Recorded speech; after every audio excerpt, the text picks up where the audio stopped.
దయచేసి మీకు దండం పెట్టి చెబుతున్నాను, కొద్ది రోజులు ఇంకా పాపంలోనే ఉండు. అసలు ఎంత చెయ్యాలనుకుంటే అంత చెయ్యి. అర్థమవుతుందా? ఎందుకంటే సొలొమోను కూడా అదే అన్నాడు, అసలు నా మనస్సును నేను ఏది కోరితే దాన్ని చేయమని శోధించాను. అప్పుడు నా మనసు ఏం కోరుకుందంటే 700 మంది భార్యలు నేను చేసుకోమనింది. చేసుకో అన్నాను. ఇంకా ఇంకా ఇంకా సరిపోవట్లేదు, ఇంకొక 300 మంది ఉంచుకోమనింది. ఉంచుకో అని చెప్పాను. ఇంకా ఏం కావాలరా నా మనసా, ఏం కావాలన్నాను.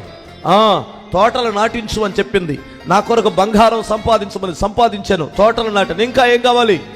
స్విమ్మింగ్ పూల్స్ కట్టించు, చెరువులు తవ్వించు, చేశాను. ఇంకా ఏం కావాలి? అందమైన అమ్మాయిలు నా ముందు నాట్యం ఆడాలి, పెట్టు అన్నాను. ఇంకా ఏం కావాలి? ఇంకా ఏం కావాలి అడిగాను నా మనసుని.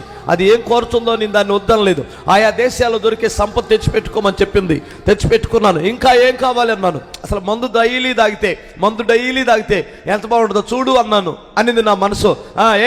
అని మందు పోపించాను.